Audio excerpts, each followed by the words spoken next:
Lombok adalah sebuah pulau yang menyimpan kekayaan budaya dan tradisi yang masih belum banyak orang mengetahuinya. Tradisi unik yang terdengar asing di telinga beberapa orang. Salah satu desa adat di Lombok Tengah bagian selatan ini masih mempertahankan adat istiadat, budaya, dan tradisi tersebut sampai saat ini.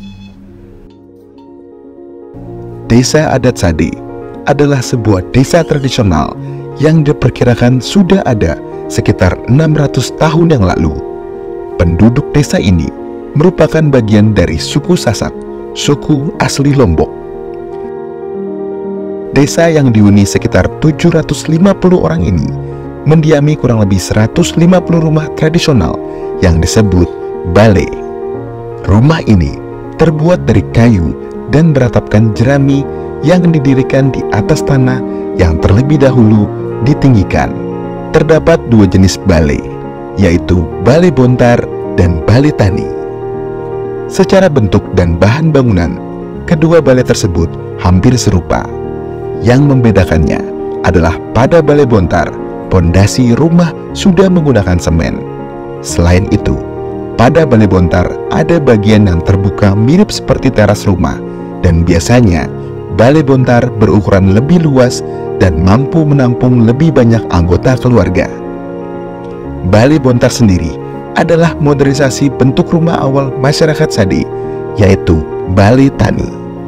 Penamaan bale tani ini tidak lepas dari pekerjaan penduduk yang sebagian besar adalah petani. Keunikan lain rumah adat ini adalah bentuk pintu rumah yang pendek. Bentuk pintu ini memiliki makna filosofis yang melekat dalam budaya Sasak.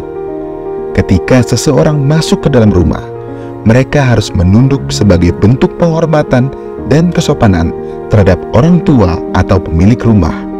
Selain bentuk pintu rumahnya, cara membersihkan lantainya pun dapat dibilang tidak biasa. Mereka melulut atau melulur rumahnya dengan kotoran sapi atau kerbau. Menurut kepercayaan masyarakat di desa Sade, rumah yang belum dimelulur dengan kotoran sapi atau kerbau ini masih belum dianggap bersih. Melulur lantai rumah dengan kotoran ternak bermanfaat untuk mengatasi keretakan lantai rumahnya yang material dasarnya dari tanah. Umumnya, masyarakat Sade melulur lantai rumah dengan kotoran ternak setiap 4 atau 5 hari sekali. Alasannya, menempati rumah dengan lantai dari tanah akan retak dan berdebu dengan sendirinya dalam periode 4 atau 5 hari. Masyarakat desa adat Sade juga memiliki beragam kesenian yang unik. Salah satunya adalah gendang belek.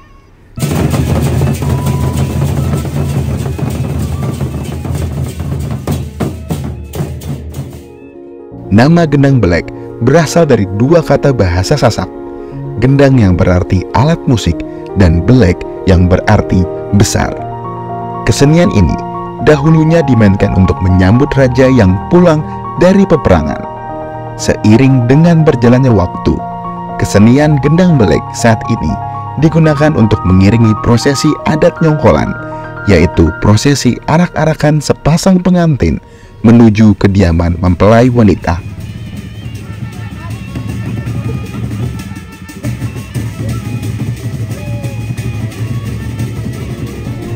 Di samping gendang belek, masyarakat desa adat Sade mempunyai tradisi bela diri suku Sasak sejak abad ke-13 yang disebut presean. Tradisi pertarungan antara dua lelaki yang bersenjatakan tongkat rotan dan perisai kulit kerbau yang tebal dan keras.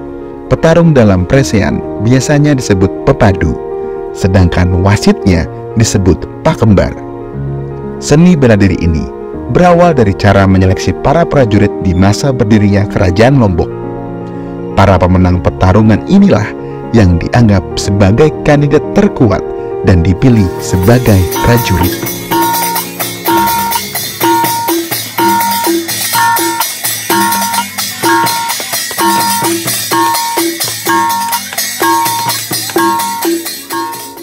Dalam budaya masyarakat di desa Sade, terdapat tradisi unik bagi pasangan yang akan melangsungkan pernikahan.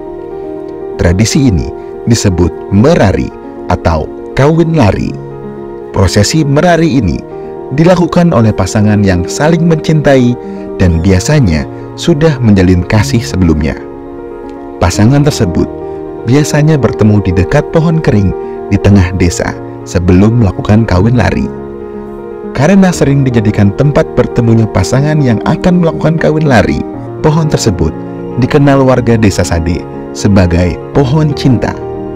Selama dilarikan, pihak laki-laki akan membawa calon istrinya keluar desa untuk bermalam di rumah saudara atau kerabatnya. Budaya kawin lari hanya boleh dilakukan oleh masyarakat desa Sade, sedangkan untuk orang luar desa tidak diperbolehkan. Dari desa adat Sade, kita bisa belajar bagaimana sebuah masyarakat menjaga budaya, adat istiadat, dan tradisi dari generasi ke generasi. Dan untuk tahu lebih banyak kekayaan budaya Indonesia, kita bisa menelusurinya dengan jalan-jalan dan liburan di Indonesia aja.